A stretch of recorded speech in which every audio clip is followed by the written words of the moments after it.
The epic battle between Saitama and Tatsumaki finally begins, and it does not disappoint. Plus, we get a much needed update on the artificial psychics from Tsukuyomi. Saitama jumped out of the Hero Association complex to avoid more damage and casualties during their fight.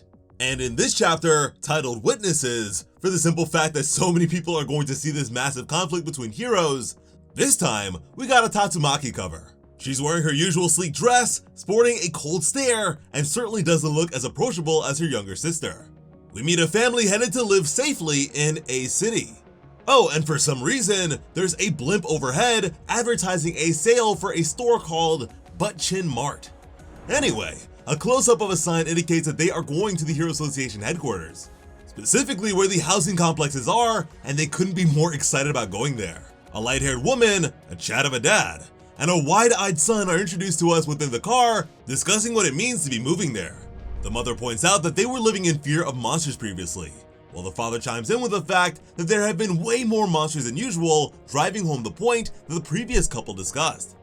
But unlike that rich son of a government worker, this family doesn't have the cash or power to get themselves into the complex. Instead, the father points out that they signed a 35-year loan just to make sure they'd be out of danger. Seriously, what a Chad. Meanwhile, the excited little boy can't wait to meet the heroes within the complex, knowing a lot of A-class ones live there. He hopes to get autographs even. As they drive forward, with shining optimism, they spot something strange in the sky. At first, they think it might be some kind of bird. But as we get closer, it's shown to be Saitama still holding onto Tatsumaki and gliding through the air. Comparable to Superman, Saitama takes her across a barren wasteland caused by the Monster Association, never letting go of her wrist. Even as they tumble, twist, and bounce on the ground with enough force to kill most of their people, his grip is firm and relentless.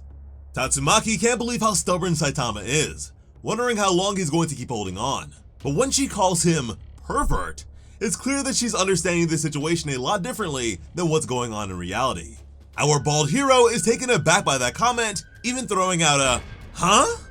while they continue to float above the ground together. But Tatsumaki, being the aggressive lady she is, starts to fight back, trying to shake him off with her Esper abilities. She shakes him at first, then gets him into a full-on, high-speed spin, attempting to launch him away from her. But all it really does is make him look like a helicopter propeller. When that doesn't do the trick, unsurprisingly, she smashes him into the ground below, breaking it apart with the force of it. And yet, Saitama's Crocs don't even come off of his feet. And he's still holding on to her. We all know this has to be a major blow to her psychic ego. This time, when she asks why he won't let go, she seems slightly gentler. There's even the faint hint of a blush, followed by her asking if he likes her. But that couldn't be further from the truth. Saitama is still dealing with the PTSD of losing his apartment building during her fight against Psycho Sorochi. What can we say? He's a man of the people. But that's not the part that bothers her. What really sets off Tatsumaki's fuse is the fact that he thinks she might try to run away. Any niceties she had left have run away for good. The veins popping out of her forehead look downright demonic, and her eyes would burn him to ash if she had that kind of power. To make matters worse, Tatsumaki throws back that she wouldn't run away from someone weaker than her. The blank but completely annoyed expression Saitama has lying below her, still holding onto her wrist, just shows how utterly tired he is with all espers at this point. So, he lets her go. At least she's still aware enough to realize Saitama is strong, even if she believes him to be weaker than herself. A fact that's proven by her gearing up to flick him away with 2 fingers since she acknowledges him being able to survive. Tatsumaki's smirk looks almost evil as she tells Saitama, "Even if I strengthen the output of my psychic power just a touch." Then she blasts him away, and he just goes with the blow, flying backwards. Side note, Tatsumaki doesn't wear underwear, confirmed. She finishes her line admitting that she thought he might not die from her attack. Saitama slows the momentum by digging his feet into the ground and pushing rubble behind him as he does. His expression is serious for a moment, as if he might fight back now, but it quickly disappears. Something's changing again. All of the mess she's made by throwing him around is controlled by her telekinesis. She lifts every piece of rock and debris nearby, her eyes completely white and void of pupils. And then, she turns the whole mess into a literal tornado of terror. Even seeing this massive swirl building before him, dragging more and more debris inside, all Saitama thinks is that it looks fun. We then return to the wreckage Tatsumaki left behind in the Hero Complex's underground area. Stinger and Lightning Max question Fubuki's group about what happened down there, and Eyelashes and Mountain Ape explain that an Esper they didn't know attacked them, and that Tatsumaki captured him in the sphere of broken walls and ceilings. And of course, because Tatsumaki is busy elsewhere, and they just had to mention there being a threat within the sphere, it starts to fall apart. Fubuki's group, knowing how strong they are, freaks out right away. The rocks split open, freeing the men inside.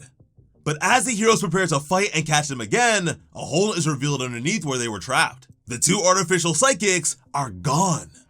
Not only that, but they've managed to get all the way back to their car. The security, probably not knowing how dangerous the situation is, tries to stop them from rushing the gate, but it's no use. They drive right through at top speed, breaking it into pieces as the poor guard has to dodge their vehicle. They race out of gate 33 with no one able to chase after them. At least, none of the people who know they've escaped. With both of the Tsukuyomi members beaten up and bleeding, the younger man asks Apollo if he's okay. Even as they drive away from the hero complex, they can clearly see the giant tornado forming off in the distance to take down Saitama. The dark-haired man wonders if it's her, but before he can finish his sentence, Apollo holds his head in rage. With a dark expression, Apollo vows that next time I'll get you. So clearly, this isn't the last we'll be seeing of him. We jump back to Tatsumaki and her tornado of rocks as she launches some directly at Saitama. But before they can even get close to them, he swats them away with one arm. This must piss her off, because she doesn't wait to send even more than the first time with non-stop psychic throws. With how insane both of their powers are, this triggers the security system of the Hero Association's complex, and not for the first time. A woman investigates the activity, which she assumes is monster-related.